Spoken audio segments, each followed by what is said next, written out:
I was thinking about this. Gonzaga gets a lot of shade tossed its way from fans, even from a lot of people we know, Yeah. for not getting it done, not winning the chip.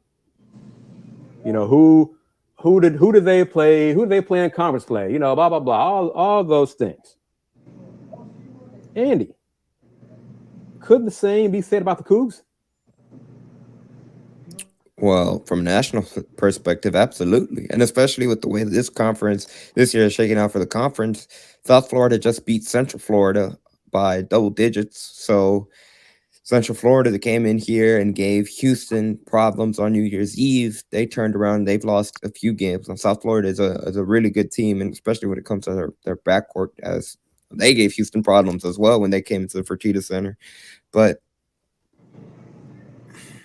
I wonder if you would compare, and I'm curious to, I don't know off the top of my head, the net rankings for the West Coast Conference, the American Athletic Conference, but certainly from a national perspective and casual followers that don't watch the American, whether it be fortunate, if you want to call it, or whatever, but they don't follow the American Athletic Conference closely.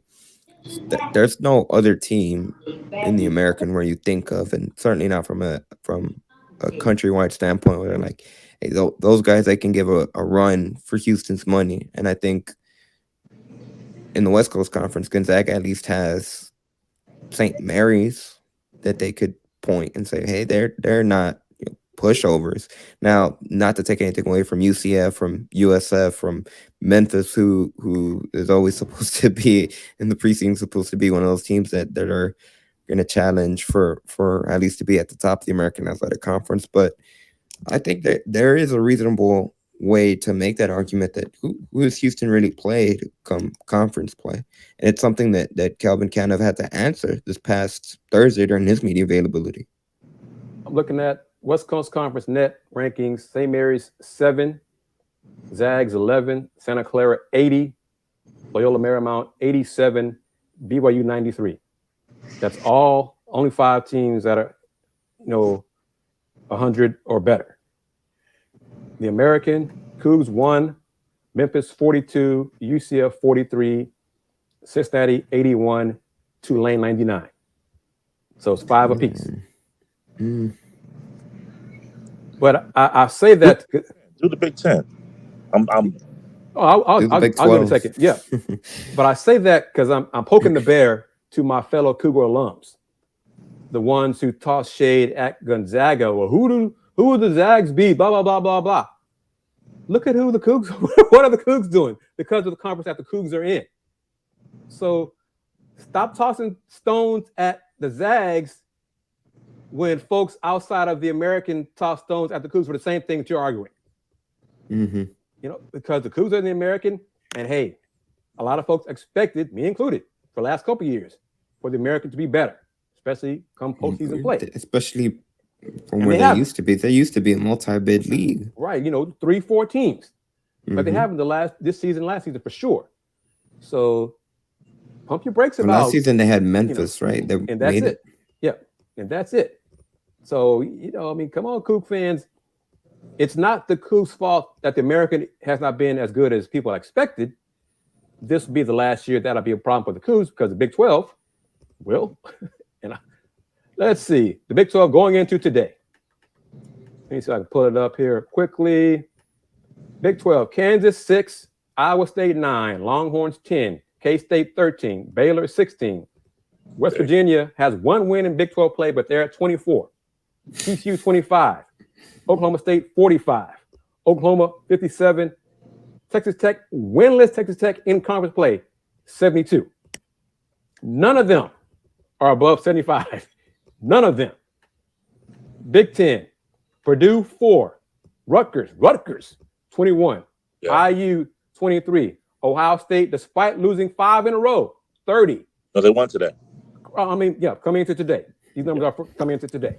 I got Illinois 32, Iowa 35, Michigan State 37, Maryland 46, Penn State 51, Northwestern and COVID 54, Wisconsin 65, Michigan 77, Nebraska 90. And then all those schools are in 100. I gotta go take a huge leap. Last and least, Minnesota 219. Everybody else is 90 or better. Minnesota 219. Yep. So compare those numbers to the American and the West Coast Conference. So stop tossing that shade to the Zags. Not look in the mirror, Coug fans. Just be real about all these things. And plus, the Zags have been nationally relevant for 20 years. The Cougs have been nationally relevant for 5. That is a big difference. So I don't want us to forget where, because like Coach Sanders says in media events with us and Andy all the time, he has not forgotten where the program was when he first got here. The program was in the toilet before we took over. Toilet. So these last 5 years are another golden era for the program. But my fellow alums, act like you won before. But at some point, this magic run will end. So just be careful about those rocks tossing your way, because they're going to come back to us one day, and then what are you going to say? Welcome to visit the interface. But from a seed perspective, today was a great day for the Houston Cougars men's basketball team for 1 line seeds. KU got mollywopped Always open. inside Allen Fieldhouse, 83-60 by TCU. So that loss is another loss for KU overall. I think that's 3 now for them, 2 in Big 12. That helps the Cougs. UCLA, who was the 5th overall seed according to ESPN's Lenardi, so they could have moved up to the 1 seed line, but they lost to Arizona. So now that separates Purdue, Alabama, and Houston as clearly the top 3 1 seeds. And then you got some separation between them and everybody else.